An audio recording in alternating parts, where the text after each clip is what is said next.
Morning, Will. Good morning. Hey, Andy. Morning, everybody. How are we doing? Yes, morning all. Start with the age-old discussion point. Is it too late to say Happy New Year to I everyone? debated that this morning, you see. I was like, it is too late because we are nearly in February now. I think it's too Um, late. So, yeah. Um, should have done this a couple of weeks ago, eh? We could have gone with the Happy New Year's then. But welcome, everybody. Thanks for getting together with Will and I this morning. And you know, big topic to cover today. We're talking about kickstarting your marketing in 2026. Today is really about stepping back from like your day-to-day marketing activity and essentially looking at the bigger picture. Really, most businesses that we speak to are doing some marketing, I would say, but it doesn't always feel joined up, predictable, or like it's building any kind of long-term value as such. So this webinar this morning is what marketing needs to look like as we head into 2026. So we're going to be discussing how buyer behavior is changing, what a proper marketing system looks like as well, and how you can start building something that supports your growth ultimately. So there's lots to cover. Before we do start, I just want to check with a little bit of housekeeping as well. So hopefully, I want to check that the chat is live. So if someone just pop a good morning on, I'll put it as well, just to check that we're on there. Ellie, perfect, hi, great, everyone. okay. Everyone can hear me, which is good. That's all good to hear. Right, we're on We had top with that. we had a couple of power cuts in the office yesterday, so I know, I'm yeah. hoping that we managed to get through this without any technical challenges. Yes, absolutely. Yeah, there was I managed to get through a couple. I was in middle of a meeting when one went down yesterday, so not sure what it is. Maybe it's something going on in Derby. We're not sure, but fingers crossed. Any all of those go away today. But I wanted to start really with a little bit of background on JDR. I'm going to hand over to Will very shortly, but before I do that, I just wanted to kind of give everyone a bit of a rundown. If you've been to one of these webinars before, I think I've been doing them for a couple of years now, usually with Emma, colleague. I've done a few with Will now as well. Um, with this, there is a fair amount of content to go through. So we're aiming for a little bit longer this morning. So we're aiming for about 45 minutes. Okay. So it should be finished about 11:15. We are going to hang around till about past as well, though. We've got, if anyone has any specific questions that we can't cover live, we will answer questions as we go. So if anything comes up, okay, feel free to pop it in the chat and we'll cover it live if it's relevant to the topic that we're talking about as well. Otherwise, we might keep it to the end just to make sure everything's covered. But any question you do ask will be covered by and answered by Will and I today. Okay. And some of you may or may not know JDR. Some of you may be working with us already. Some may have had a conversation with me in the past. Okay. We are a marketing agency. Okay. That is our day to day. We are an inbound marketing agency, been established. This is our 22nd year of trading now. But our background, for those that don't know, is in business coaching, which is how we started working with small business owners, helping them to grow their companies effectively. Okay. And with that kind of mindset is we've taken that into the marketing world. Okay. So when we look at businesses today, we help them in lots and lots of different ways. We have a wide team now. There's just shy of 40 people that work here. Okay. And all skilled in their own different disciplines, as you can see on here, whether that's content creation, whether it's Google marketing with SEO and paid advertising. We've got website design team, development team as well. Okay, conversion rate team. Also, whatever your business needs from a marketing perspective, we can help. Okay. So we're going to go through, I'm going to hand over to Will now. Okay. I am going to pop in the chat, okay, a link to my diary. And the reason for that is that if you would like more of a one-to-one overview of your marketing where we can get together and discuss, on an interactive basis, kind of your marketing plan for this year. I'd really like to hear about the plans that you've got, the challenges that you're experiencing, and just to see if there's any way that we can help. Okay, and I can provide some professional advice to you and some potential solutions, as you can see on screen here.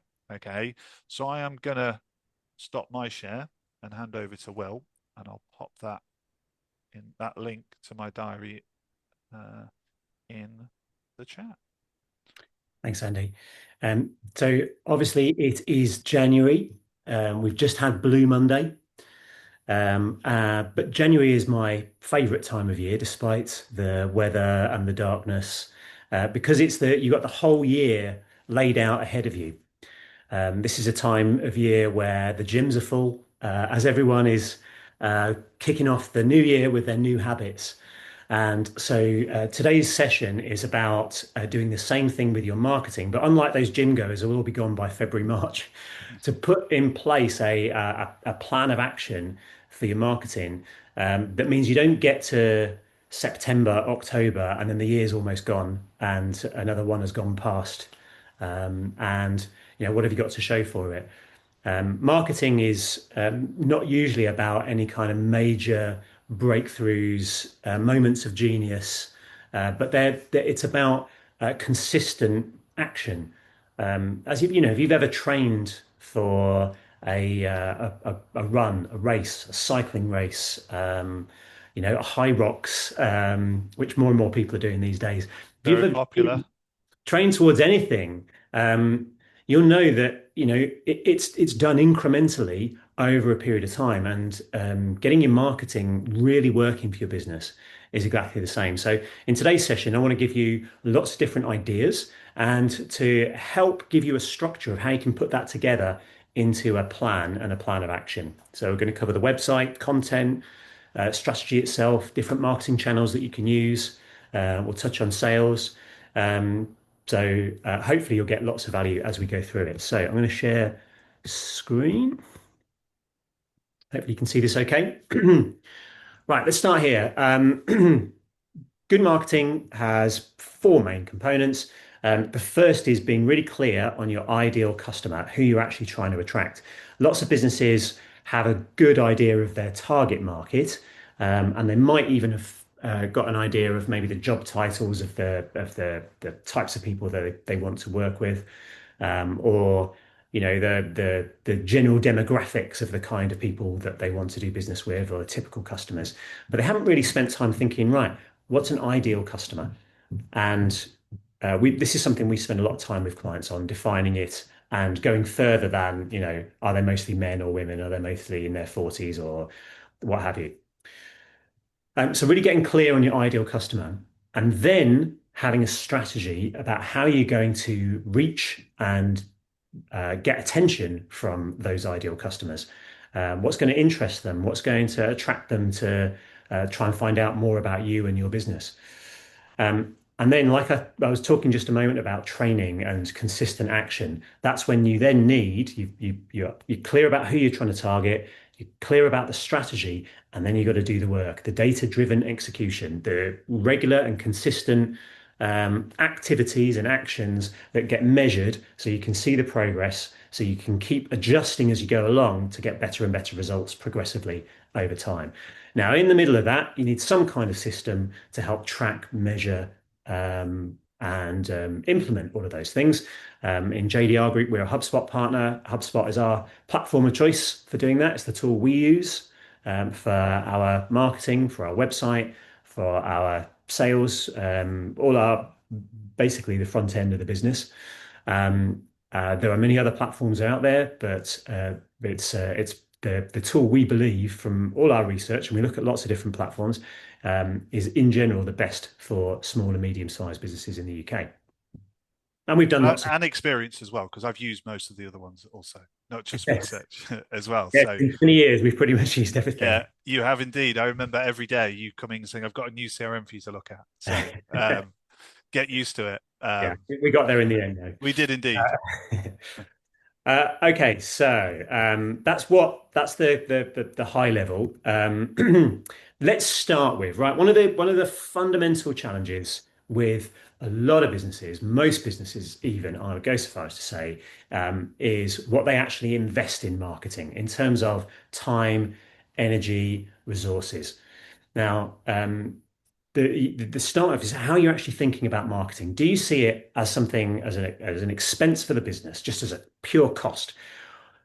Do you see it as a gamble?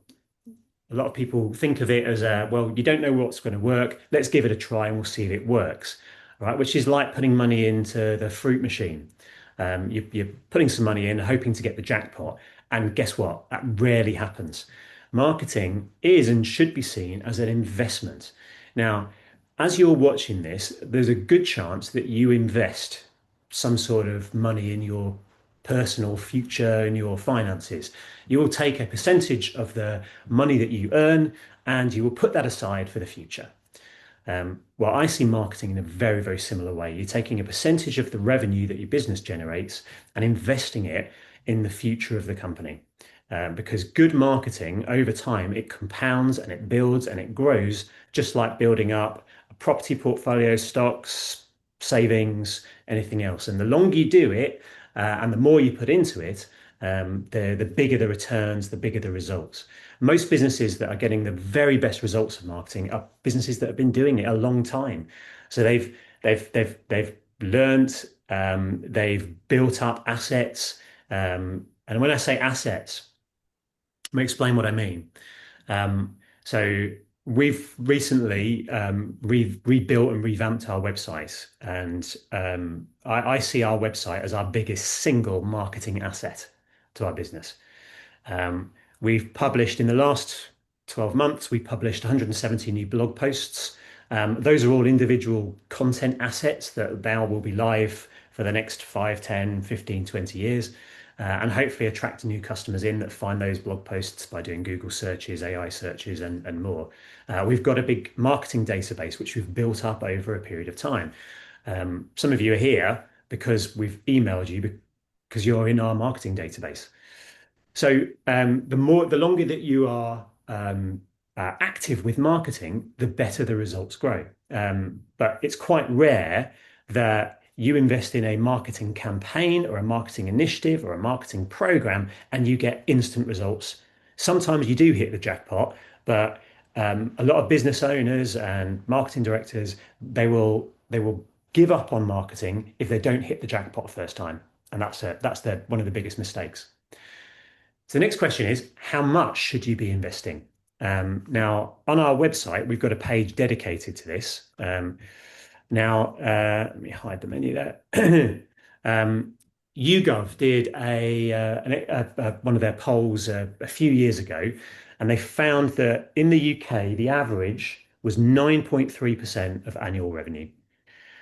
So, in other words, if you have £1 million turnover, you'd be investing £93,000 a year.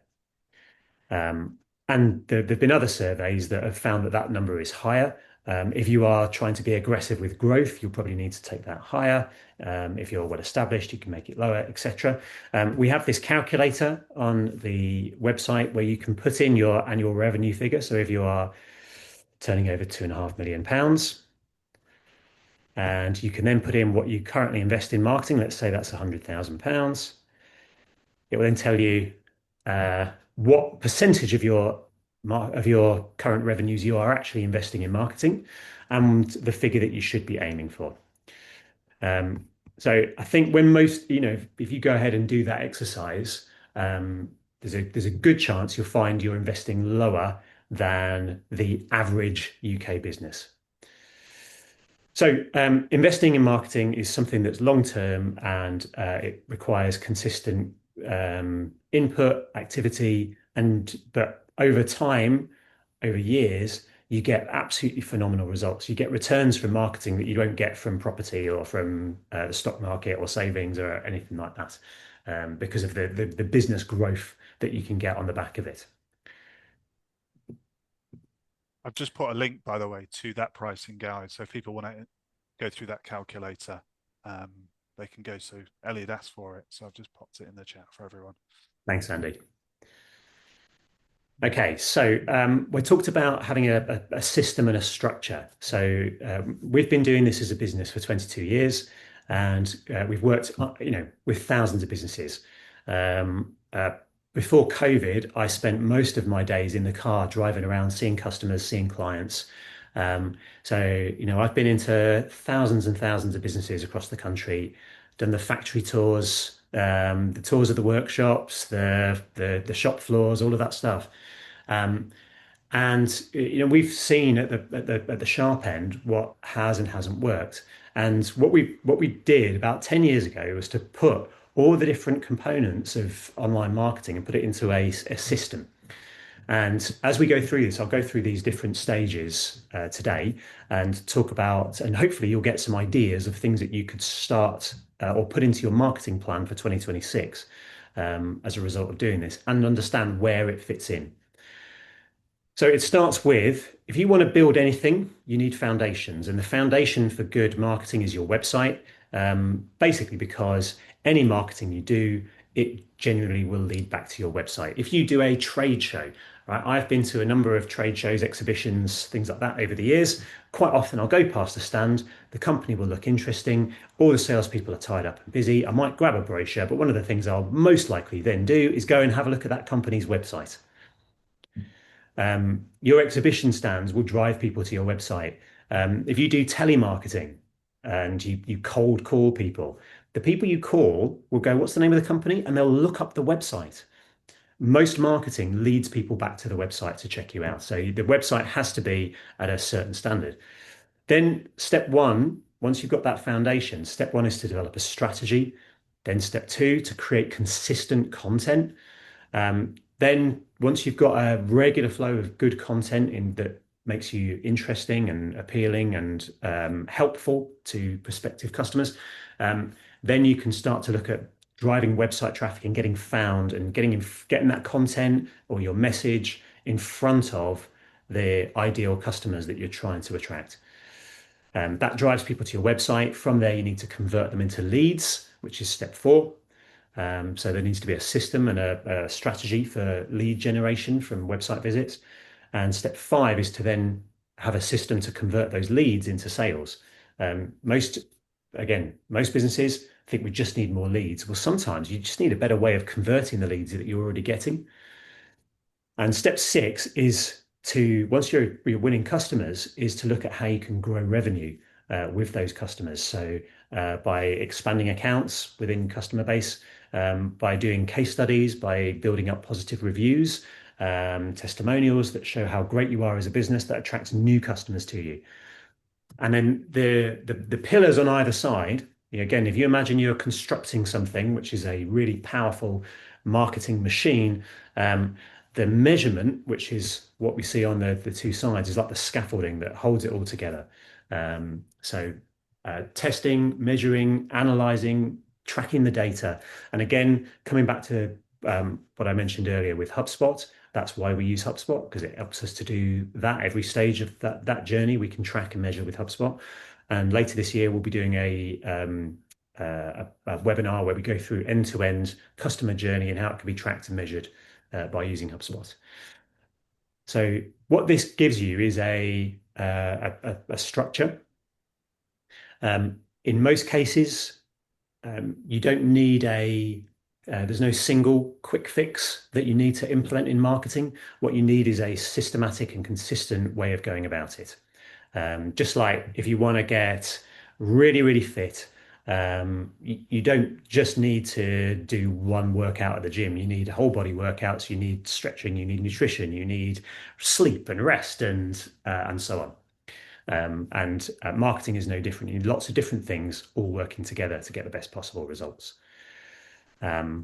Most a lot of people judge investments on marketing by the return on investment that you get. Well, the return on investment comes when all of this is built. That's when you are getting lots of people coming to the website, generating high levels of leads, and generating lots of sales, and then growing the customer base. That's when you really see the investment really pay off. Okay, so let's start with the website. Now, you don't necessarily need to invest tens of thousands of pounds or hundreds of thousands of pounds to have the best website in the industry in order to get great results, but you do need something that you can work with. And if your website isn't quite there, then it's well worth starting with that in 2026.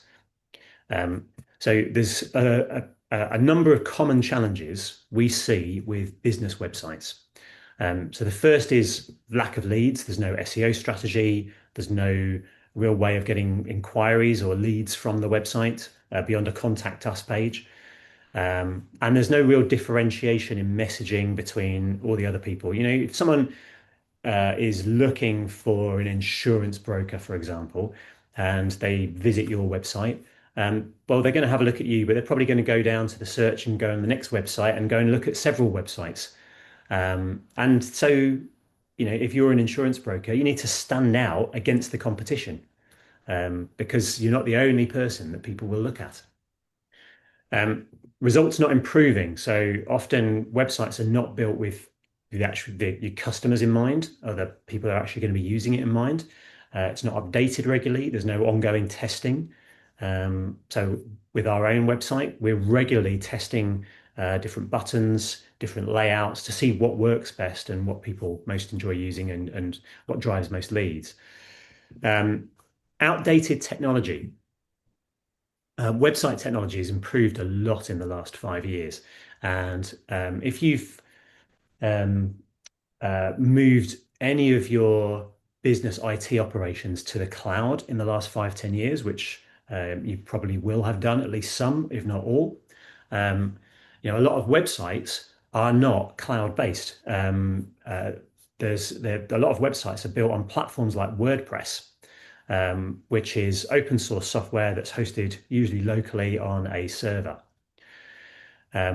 Well, platforms like WordPress, I mean, we manage lots and lots of clients who have WordPress websites or websites on Joomla, Drupal, various other platforms.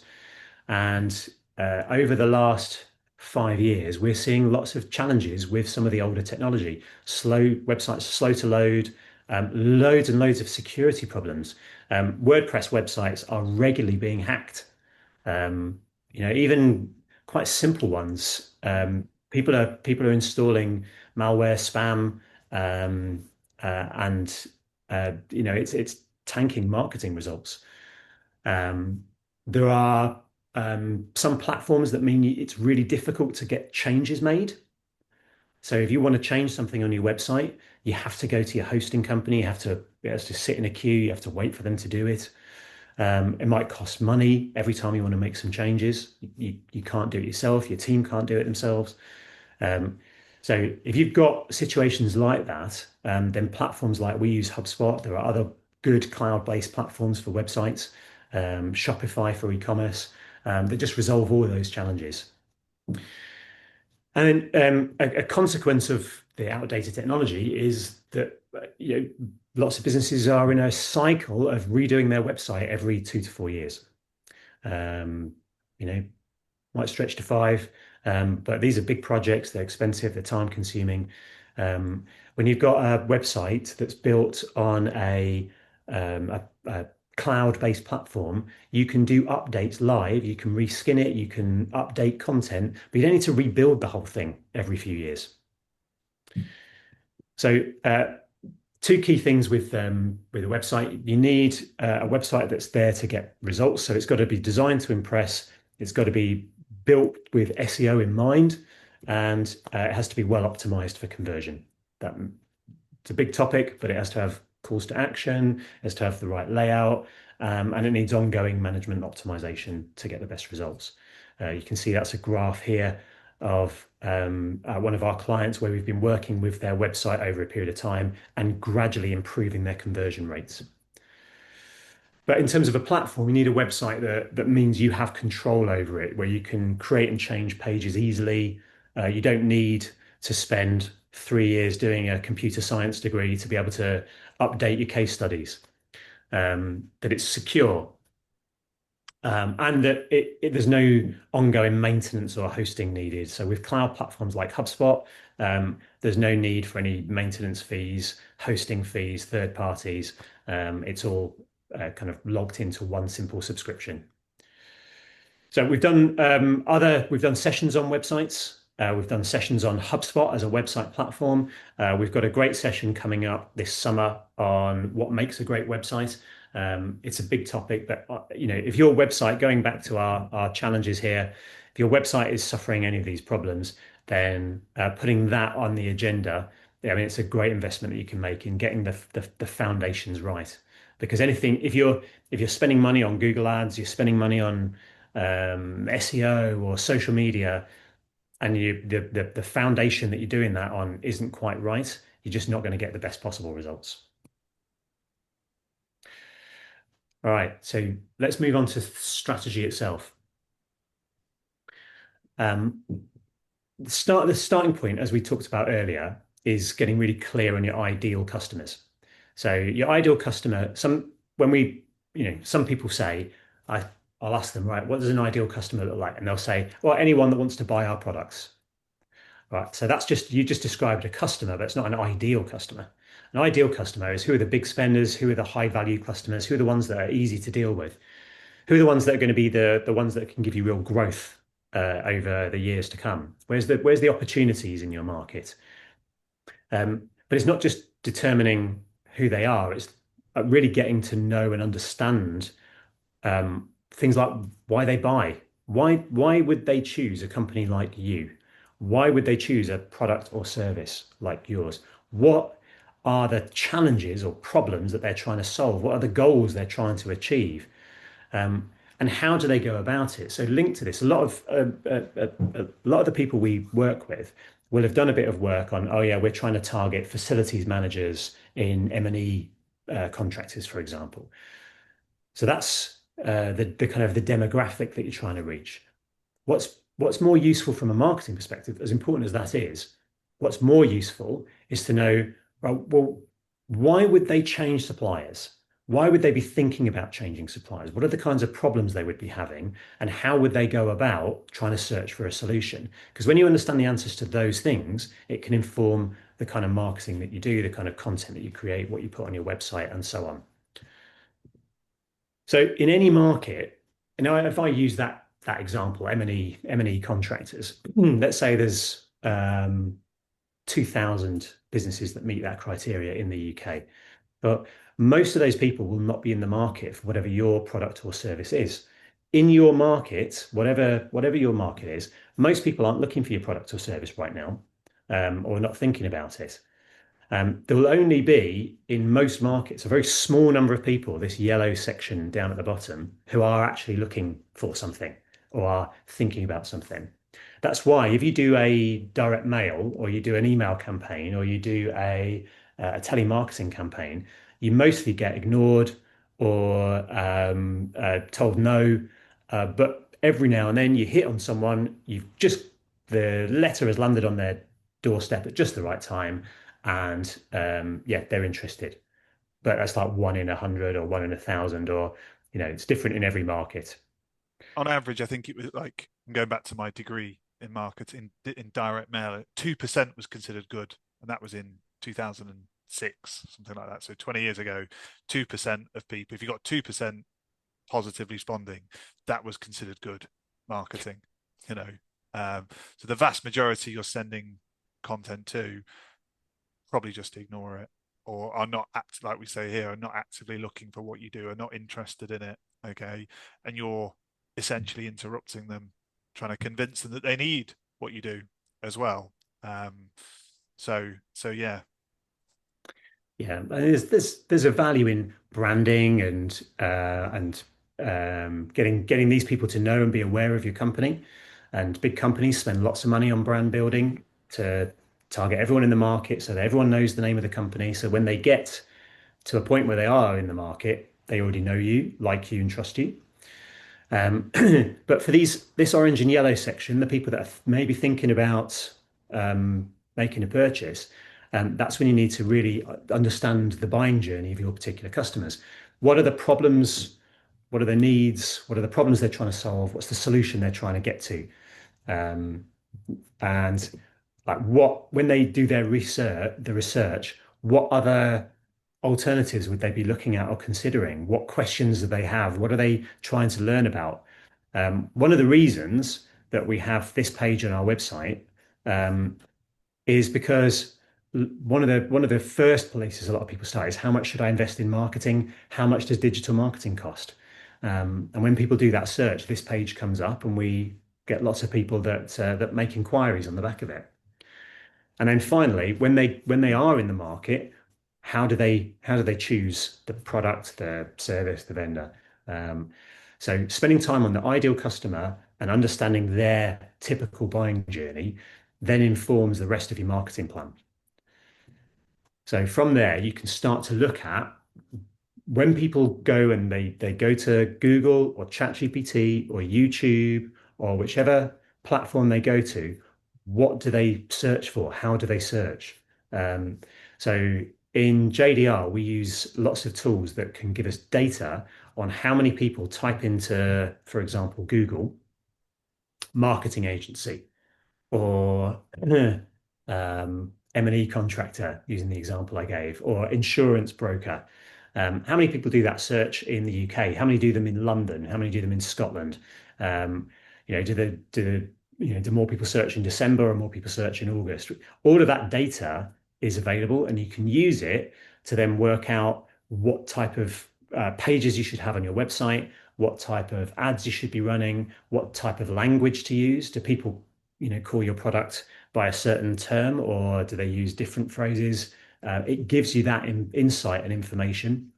So we use a tool called SEMrush to do this. Google Ads has a keyword planner that you can use.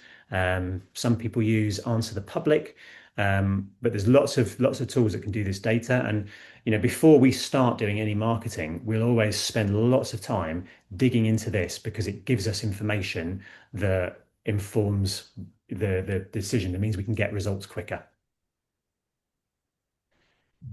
And there's other parts of strategy that need considering that build into the plan as well.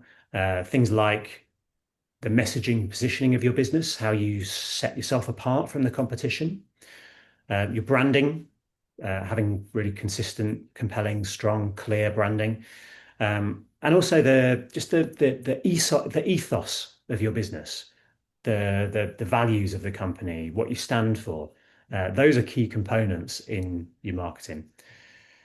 So we've just spent 3 months working with a client to flesh out all of these things, their messaging, branding, the vision, mission, values, doing the keyword research, the ideal customer. And on the back of that, we can then put together a plan of what content they need to do, what they need to add to their website, what they need to create videos or webinars on, what blog posts they should be writing about, what they should be doing on social media. All of that flows from doing that strategy. And we've spent 3 months on that. Um, you know, Many people don't even spend 1 hour on that work. So yeah, it's a really key thing to spend time on. And if you want to start uh, in the first quarter of this year, Q1, just focus on strategy, and then start marketing activities from Q2 once you've done that work. Now, as we talk about, I've talked a few times about blog posts and website content and so on.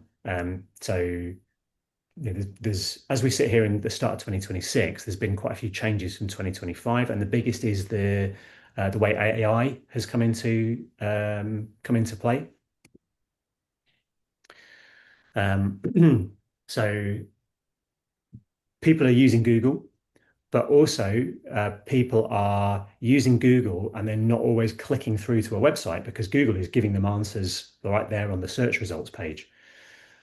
People are also going direct now to places like ChatGPT, Perplexity, Claude, etc., and putting their search queries into those platforms and getting answers those ways.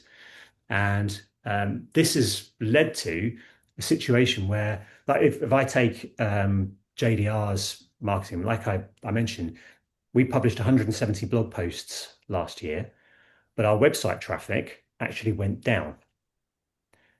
However, our leads went up, and I can show you that because HubSpot has a nice clear report where you get, this is last year.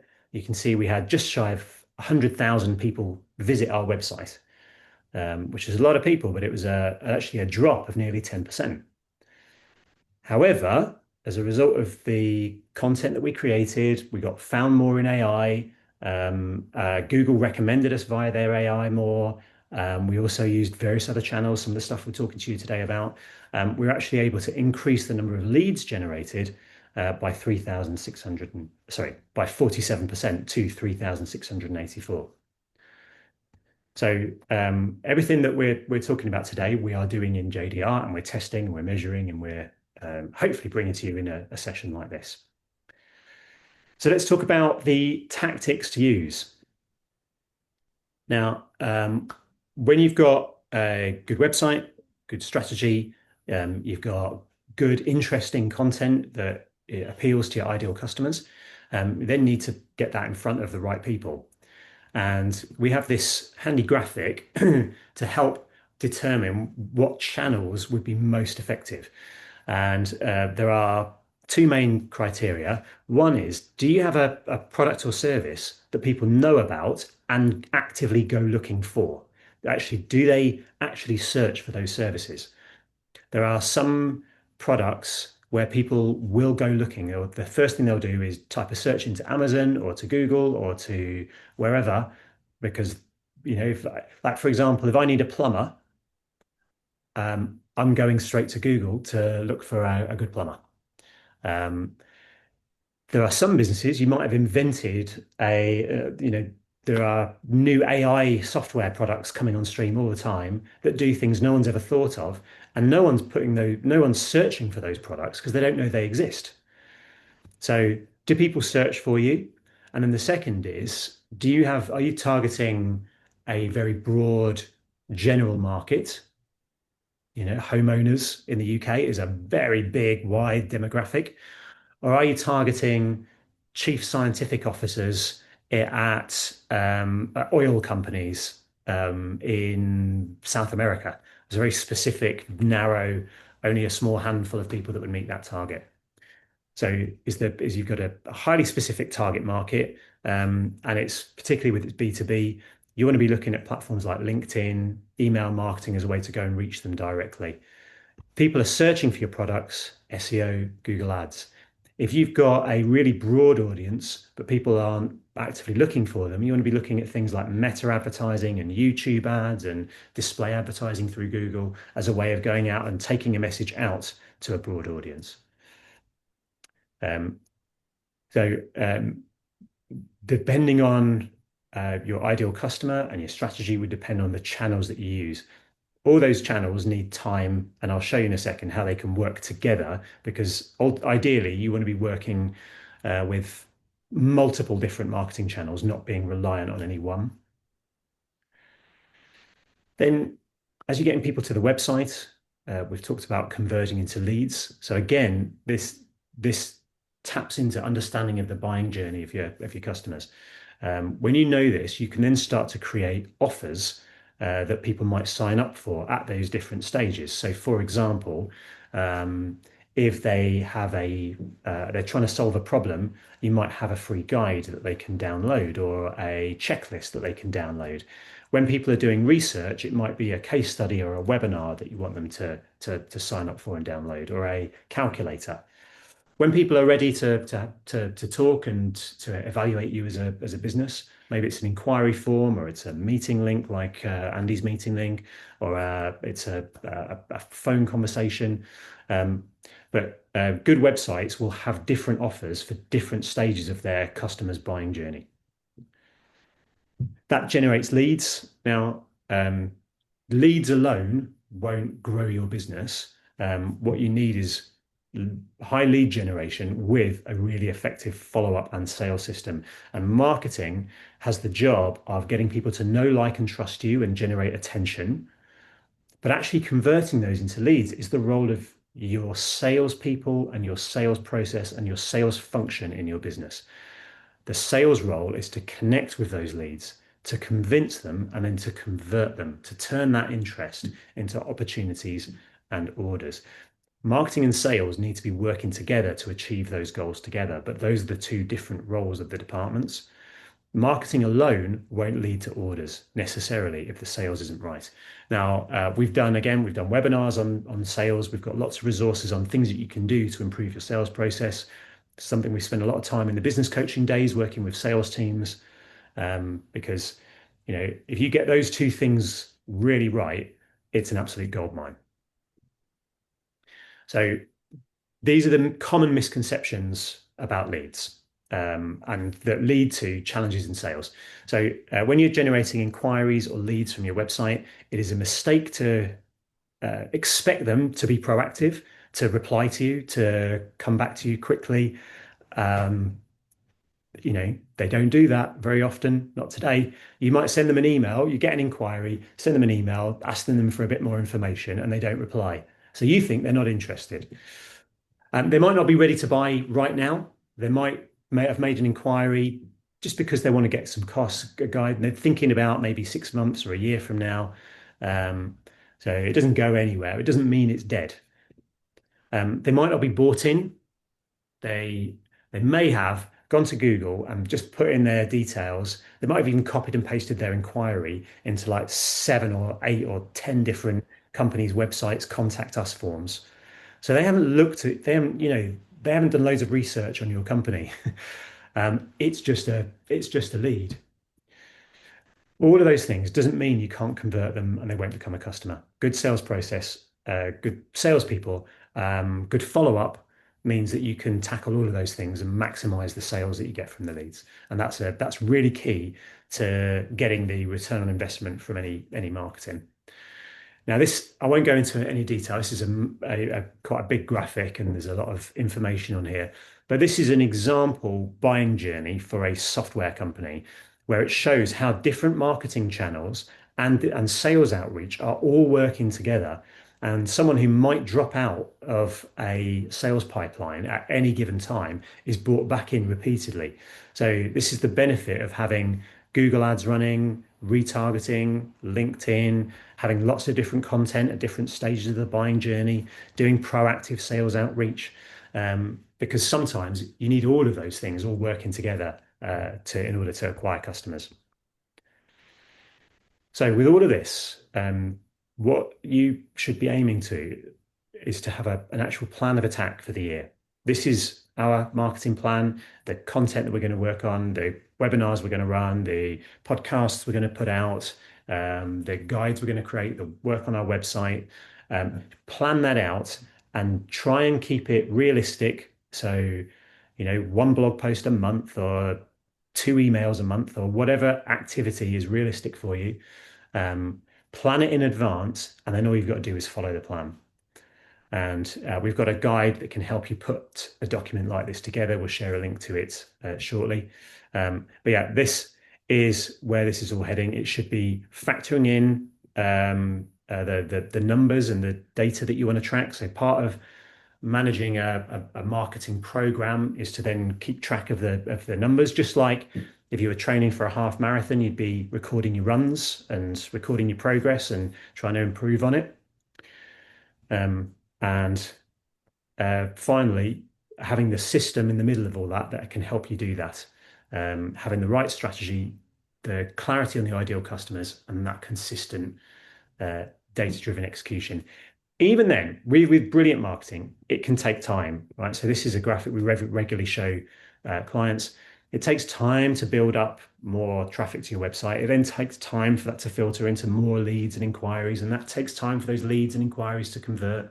But over time, those charts just grow and grow and grow and build and build and build and build. Just like, if you're familiar with the concept of compound interest in investing, I talked about the idea of investing for the future. So compound investing works in marketing, just like it does in finance. So from today, there's a couple of things that we want to give you as a resource. So the first is we have a guide on how to create a marketing plan. I've just popped that link in the chat, by the way, so for everyone, so they can go and download that straight away. That's available from the website.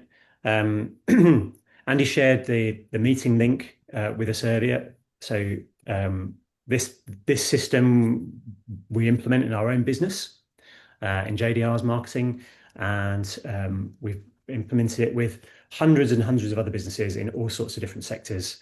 So we've built up a team now that's got the experience and expertise with different people with different levels of expertise to help implement this for you. This is a breakdown of all the different ways that we can help you implement this in your business, all the different services and expertise and elements that we can implement to help you get results. Like Andy said, we've got a team just shy of 40, with people with different levels of know-how, expertise. In most cases, it's fair to say we don't do everything. Most will pick out, right, let's look at these particular elements, what are most important for your business right now, or it might look completely different. So every business we work with, we look to design like a tailored marketing program, and that's based on where you are now as a business, your existing resources, your team, your database, your website, what your market is like, how people buy, who you're trying to target, the competition that you're up against, and ultimately where if here's your starting point, where are you trying to get to? And on the back of that, we can then really tailor a plan, factoring budgets in, obviously, which matters, to help you get where you want to go. So, if you're interested in taking a first step on that journey, the first step would be to have an initial meeting with us, and we can start by having a look at the goals, look at your starting point, give you some ideas of budgets, what might work, what wouldn't work, examples of clients we worked with, that type of thing. And there we have it. So I want to echo what Andy said. Thank you for being with us this morning and for giving up your time to look at how you can kick things off from a marketing perspective with your website, whether you talk to us or not. Hopefully, you've got loads of ideas out of that and a bit of a sense of how you can put the structure around it and how you can then create a plan that you can follow. Absolutely. I stayed quiet for a lot of that because I was conscious of time, you see. So, but there's loads of good stuff that people can take away from that. For everyone that's asking, so I've had a couple of people message. The recording of this will be emailed across to you later today, I think it is. It just depends how long the video takes to process, basically, but should be with you before the end of the day. Okay. All right, so we're happy to hang on. Does anyone have any questions about what we've been through, or broader marketing questions? See if anything comes up. If we don't, then we're okay. But we'll let someone type.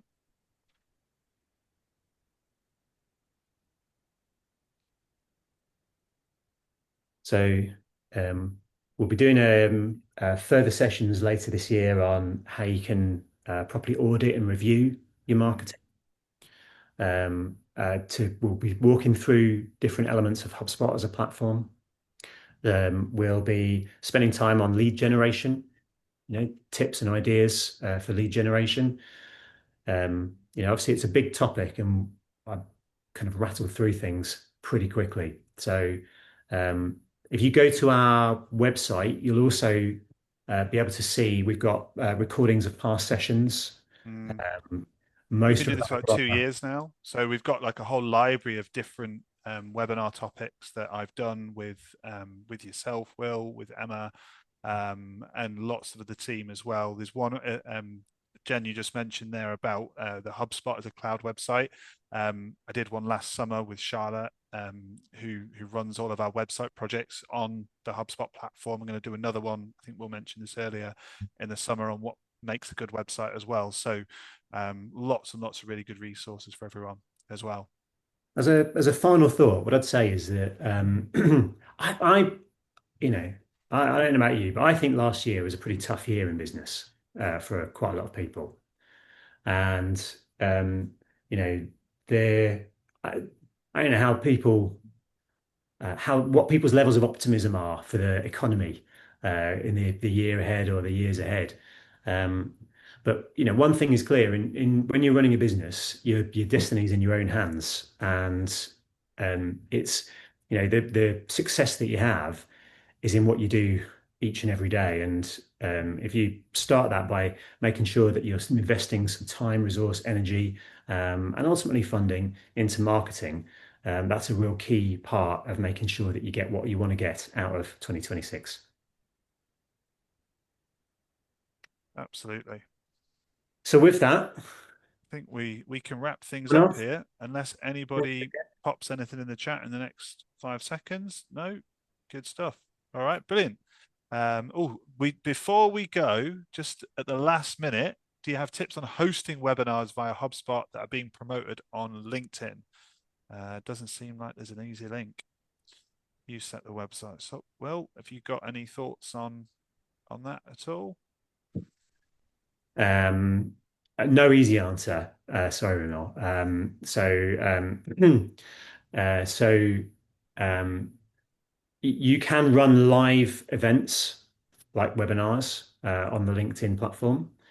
Um, HubSpot doesn't have a webinar functionality built in, but you can run webinar. I mean, this is on Zoom, but we'll then embed that within various landing pages or emails, etc., in our HubSpot account. Um, but there's no kind of easy, simple solution there, syncing all of that stuff up, at least that I'm aware of. Yeah. Stay tuned because that's a good topic, and I think that uh, a session on webinars would be something that we can add to our schedule because I think it is a good topic. Hmm. Christina's asked, do you have any sectors that you wouldn't work with? Interesting one. Well, anything unethical um, Yeah. uh, or illegal. Um, um, uh, there are n- no. There are some sectors like we don't work with a lot of high street retailers, for example. Um, we don't work with big corporates. We tend to work with small and medium-sized businesses where we're working directly with a small marketing team or with the business owner or directors of the company, rather than big blue chip organizations. Um, and most of the clients we work with will be in professional services, manufacturing, technology, IT, e-commerce. Those are the kind of businesses that really lend themselves to inbound digital marketing. Um, so we've got a specific sector question there. I would have to check on pharma Pharma consulting. consulting. Yeah. Um, in 22 years, there are very few sectors we haven't worked in over time. Although it's worth saying that um, uh, I think there can be a bit of an overemphasis on the importance of previous sector experience. Mm, There are marketing agencies that only work with accountants, for example. And what that leads to, in when I've seen the work of these agencies, is that they develop a bit of a cookie cutter approach, and it's done the same for every client they work with. In fact, some of the content just gets synced out to every client they work with. Every client's got the same blog post, the same social post, the same email going out. mm. On the database of two or three of these companies, you're getting exactly the same content. Um, They so don't get to take the time to know the business on a deep level. They make assumptions because of what has worked before in a previous business, but that might not be relevant for you, or Yeah. you might want to differentiate yourself from the norm as well. And with a consulting business, what I would say, as just to add on that, is that when you're a consultant, whatever your discipline is, whatever you're consulting in, is that you strip it all back, you solve your client's problems. That's the role of a consultant, really. And so, as long as we as a business can understand the problems and the challenges that you solve for clients, we can create a great marketing strategy and execute it as well. Okay. So absolutely, we can work with you in that sense.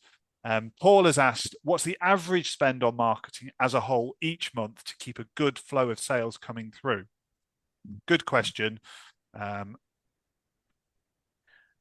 answer is it depends. So Yeah. there's the so but it starts by knowing the numbers. So if you know how many leads you need to generate in order to win a customer, and you know how much a customer spends, so you can then work out, well, how many customers do I need each week? Well, how many leads is that? And then you can work, well, how much do I need to invest in order to get those leads? And you can do the maths by working backwards from there. But bear in mind what I said. Marketing, you're not spending straight away for an instant return. Some of the marketing investment, pays off years down the track. We started work with a new client a couple of months ago, and it was someone that came to an event we ran. So it was a live event, so a bit like this, but in person. And they came to an event 11 years ago, and so that bit of marketing that we did 11 years ago took 11 years before we saw a benefit. Um, uh, Absolutely. Don't mind that, Deb. You know, if anyone is interested in debt collection, Deb is there as well. Feel free to message her. yeah, get yourselves paid. Yeah. On building these for in-person conferences. It's an interesting one. Yeah, so we've done events in person, and it depends whether it's going to be paid, ticketed, or just something that you make available and open. Um, uh, but you have to factor in turn up rate, because even paid events, not everybody turns up.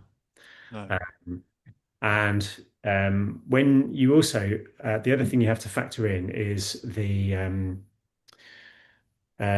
bridge that you're trying to gap. So if I'm a well-known business speaker and I've been on Dragon's Den and on TV, and I put on an event, then it's going to be easy for people. It's going to be easy for me to fill a room. But if you're not known in the marketplace that you operate in, it's going to be a lot harder. You're going to need to work a lot harder to get people signed up and attending. So you really got to spend more time on marketing. You might need a big database. You might need lots of touch points. You might need to think about direct mail, email, even direct conversations. Um, but yeah, getting people to go out of their way and attend something in person is not straightforward. It's maybe it's really valuable. So I wouldn't say don't do it. But you just be prepared. You'll need to be very proactive in order to get a good rate of people turning up. Yeah, I think we've had another one. What marketing gets swift results? Um, well, from a digital marketing perspective, um, anything to do with paid ads, so things like Google Ads, Meta Ads, LinkedIn advertising, where you can basically you can switch it on and it starts like that and it's in front of people. It's very quick. Um, but it's quick in terms of um, getting You, your ads shown. It doesn't necessarily lead to sales straight away because quite often you have to spend time on optimization. You have to make mistakes. You have to work out audiences and which ad messages work best and the right sales process to convert the leads and so on. Um, but yeah, so it's a good question to ask. Um, just the thing that you should be looking to invest in is where your business is going to be in 5 years, 10 years. Um, that's where you'll get the best results with marketing when you have that longer term view. yeah, the results get better the longer you do it. But Mm. even with Google Ads, even though it is a like with paid advertising, it's a short term approach in the sense of you get results quickly or you see activity quickly, but the best results come the longer you do it over a period of time because, as Will said, you make improvements throughout the way. Okay, so you improve the cost per click, you improve the inquiry rate, you change the ads, you tweak things. Okay, so yeah, good. We had another question, I think so. What's the average cost of putting a website together? Mhm. Currently have one outdated, not authentic, relatable. Anytime it's good to put together after consultation. Very We good have a question. guide. We have a guide to website costs on Yeah. our website. Um, depends on the platform, number of pages, the design that needs to go into it, the level of marketing that needs to go into it, lots of different things. Um, thank you, Andy. Yeah, there you go. The majority of websites we're building for businesses, if we exclude uh, transactional e-commerce shopping style websites where things can get a lot more complex, but information websites, we're generally building between £2,000 to £10,000. Um, it's probably 90% of all the websites we build are within that sort of range. You can build a website for free Mm. today, of course, and you can go to an agency that would charge you £100,000. But um, yeah, so there's a really good in that on that page that Andy's just shared. There's a breakdown of all the factors. There's also like a live calculator where you can get like a live estimate based on your needs. Um, and if you want to get a more specific idea, you can have a chat with Andy, and he can give you a rough guide. Absolutely. And just on time scale, obviously that again very much depends on you as an individual and or as a team providing a web designer with everything they need to put a website together. Okay, I think our average time from initial meeting to completion is around 2 months currently, about 8 to 10 weeks, something like that. Okay, is fairly average, but I'm pretty sure Charlotte, who runs our website projects, is still waiting for pictures or content from someone that you know maybe got in touch a year or so ago. It can drag. Okay, so speed of a website or timescale is very much dependent on the client themselves, let alone not just putting the website together. Okay, I think our record is just shy of 3 weeks from start to finish. Yeah. I think we have covered everybody. We had nothing, and then we just got a flurry. Once one question came in, then everyone starts to come in, which is good. Okay, so I think we've covered everything now. As I say, all of this will be sent as a recording afterwards, so you can go back to it as well. There'll be resources also. No, I think we've got another one from experience. Google Ads and SEO massively expensive and not brought results, but boosted social media has worked. We've been taken advantage of by marketing companies via SEO that simply hasn't worked, that has been costly. Looking for a marketing company that doesn't go down the SEO route. Is that you? Um, well, yes is the answer. That's the short answer. There's a longer answer, which is we'd need Yeah, to get what was right for your market but yeah, like SEO is really a powerful marketing activity, and in the long run, it's probably been the best thing we've ever invested in, I Mm. would say, as a company. However, it's not relevant in every case, and it's not right in every case. And in your particular case, it may not be. And certainly, we're not wedded to it. And there's, like I mentioned earlier, every client we work with will design a different program. Um, but we're also of the mindset where, if we believed it really was right for you, that we would make that recommendation. Um, because ultimately we want to give the best advice we can as a business. Yeah. And I'd say as well, SEO is a tactic, okay, is that we need to understand why it hasn't worked, because you're right. When it doesn't work, is considered as a cost. It has, it doesn't, bring in that return on investment. But, you know, what was the strategy behind it? Were we creating consistent content to support it? Okay. Were we taking into account all of the changes from Google's perspective, what people search for, how they search? So there's so many different factors that determine that it hasn't worked. Okay. So it'd be unfair for me to kind of dismiss it as a strategy when, like Will said, it's our business, it's our most successful um, traffic tactic. Okay. But when it's used as part of a wider strategy, if it's used in isolation, it can be quite costly and expensive. Okay. Because you're relying on that to do everything as well. Okay.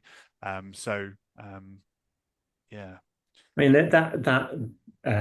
that feeling of being taken advantage by a marketing agency Mm, um, is fairly common, and it's it's a real shame, but I think there's probably a lot of people that feel like that. mm, One of the things that we are very conscious of is to try and give people realistic expectations and to act with integrity, because we know that that's um, the environment that we're in is that there are people who've worked with marketing agencies where they've been uh, told one thing and then delivered another. Um, in a lot of cases, it's when I've looked into problems people have had with marketing agencies. The marketing agency themselves have been trying their best and been doing a good job quite often, but it's about expectation or communication, or in some cases the delivery where things have gone wrong. Um, so as in any industry, there are bad actors out there, but you know, they are in the minority of people that are actively seeking to take advantage of anybody. Um, but yeah, it'd be interesting to have a look at what was done and why, and Yeah. what could be done, and what sort of results you could get. Tori's asked, can we get direct reminders for upcoming webinars? So you are part, if you've signed up for this webinar, going forward, you will start to receive our content over via email, whether that's blog articles, invites to future webinars as well. So the next one, you will receive that all over email, along with the recording that you'll get later on as well. Okay. So as long as you don't unsubscribe, you'll get those reminders come through as well. Yeah, you can follow us on social media as well. You'll Yeah, see it that way. we promote them all on LinkedIn and all of the written matter and all the relevant platforms and channels as well. Okay, I think we're up to date now, so we're going to wrap things up here. But thanks everyone for joining. Really, really engaging session this morning. Lots of good content, and I hope you got great value from it. And I'll look forward to hopefully seeing some of you again soon, and some of you on a one-to-one basis if you booked into my diary as well. All right. But thanks for your time this morning. So Okay. everyone, Andy, Cheers, guys. Bye bye. bye.